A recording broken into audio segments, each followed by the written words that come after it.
আজকের ভিডিওতে আমরা জানবো মুসলমানদের পক্ষ থেকে সর্বপ্রথম কে মিশর জয় করেছিল, কেন জয় করেছিল, কিভাবে জয় করেছিল, আর ইতিহাসে এই জয়কে এত গুরুত্ব কেন দেওয়া হয়, কেন এত গুরুত্ব বহন করে ইসলামের এই জয়টি। চলুন জেনে নেব আজকে এই বিষয়ে। Let's explore the history together. মিশর জয়ের প্রথম বিজেতা। মুসলমানদের পক্ষ থেকে সর্বপ্রথম মিশর জয় করেন নবী করিম সাল্লাল্লাহু আলাইহি সাল্লামের সাহাবী হযরত আমর ইবনে আল আস রাদিয়াল্লাহু তাআলা আনহু। তিনি ছিলেন একজন খুবই সাহসী, বুদ্ধিমান, মেধাবী এবং অত্যন্ত কূটনৈতিক ব্যক্তিত্বের অধিকারী একজন সাহাবী। মিশর জয়ের সময়কাল। মিশর জয়ের এই অভিযান বা এই যুদ্ধটি শুরু হয় 639 খ্রিস্টাব্দে।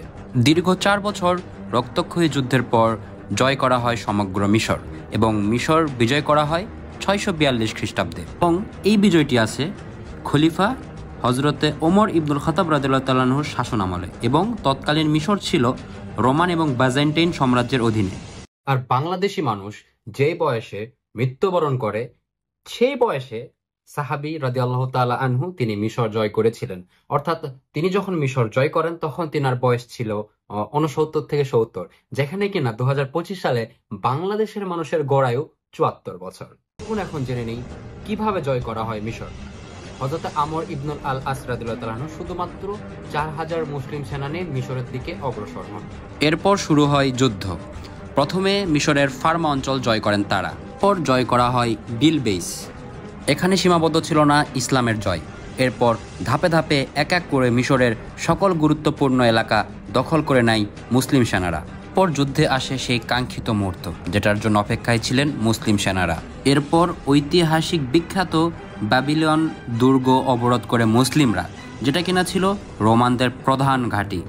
দীর্ঘ অবরোধের ফলে ব্যাবিলন কেলার পতন হয় এবং ব্যাবিলন দুর্গটি মুসলমানদের আয়ত্তে চলে আসে এবং আলহামদুলিল্লাহ ব্যাবিলন দুর্গে মুসলমানদের পতাকা উড়ানো হয়। আচ্ছা, আপনারা কি ব্যাবিলন দুর্গ দেখতে চান? ব্যাবিলন দুর্গ কিন্তু আমার বাসা থেকে খুব কাছে, আমি চাইলে এনি টাইম যাইতে পারি, দেখতে পারি। বাট আপনারা কি দেখতে চান? দেখতে চাইলে বেশি কিছু করতে হবে না, জাস্ট ভিডিওটা শেয়ার করতে হবে। কজ এই ভিডিওতে 2K ভিউজ হলে কিন্তু আমি ব্যাবিলন দুর্গর একটা ভ্লগ দিয়ে দিব। ব্যাবিলন দুর্গটা যেটা কিনা অবরোধ করার মাধ্যমে মুসলিমরা প্রথম মিশর জয় করেছিল, সেই ঐতিহাসিক দুর্গটা আমি আপনাদেরকে ঘুরে দেখাবো, ব্লগ করে দেখাবো এবং ইতিহাসও বর্ণনা করবো। সো খুব দ্রুত শেয়ার করতে হবে এই ভিডিওতে। 2K ভিউজ হলে কিন্তু আমি ব্যাবিলন দুর্গের ব্লগটা আপ দিয়ে দিব। এরপর তো মিশর জয় হয়ে যায় এবং মিশর বিজয়ের পর ইসলামিক প্রথম নিদর্শন হিসেবে খলিফা হযরত আমর ইবনুল আল আস একটি মসজিদ প্রতিষ্ঠা করেন, যে মসজিদের নাম হচ্ছে আমর ইবনুল আল আস মসজিদ। এই মসজিদের যদি আপনারা দেখতে চান, অবভিয়াসলি দেখতে চাওয়া উচিত, যেটা হচ্ছে আফ্রিকা মহাদেশের প্রথম মসজিদ এবং পুরা আফ্রিকা এই অঞ্চলের ভিতরে 4th লার্জেস্ট মস্ক হিসেবে এটাকে গণ্য করা হয়। আপনারা যদি এই মসজিদটা দেখতে চান, এই মসজিদের ব্লগ অলরেডি আমার করা আছে, আমি কমেন্টে লিংক দিয়ে দিচ্ছি, আপনারা চাইলে এখনই দেখে নিতে পারেন। আশা করি দেখে নেবেন। মুসলমানরা তো এর আগে অনেক এলাকা, অনেক দেশ জয় করেছে, বিজয় করেছে, যুদ্ধের মাধ্যমে নিজেদের করে নিয়েছে। তবে মিশর জয় কেন এত গুরুত্বপূর্ণ ছিল চলুন জেনে নিই। যখন রোমানদের কাছ থেকে মুসলিমরা এই মিশরকে জয় করে নেয়, তখন মিশরের আয়তন ছিল 4 লাখ বর্গ কিলোমিটার, যেটা অনেক হিউজ। তৎকালীন মিশর পূর্ব বিশ্বের অন্যতম ধনী অঞ্চল ছিল। সেখানে কৃষি জমি, নীল নদের কারণে শস্য উৎপাদন হতো, সোনা, রূপা, খাজানা কোনো কিছুরই কমতি ছিল না। মিশর জয়ের পর মিশরের বাৎসরিক রাজস্ব ছিল 2 কোটি দিরহাম এবং মিশর থেকেই ইসলামের প্রচার উত্তর আফ্রিকা ও আন্দালুসিয়ার দিকে ছড়িয়ে পড়ে। এর মাধ্যমে অনেক মানুষ ইসলামের ছায়াতলে আসে এবং ইসলাম ছড়িয়ে পড়ে চারিদিকে।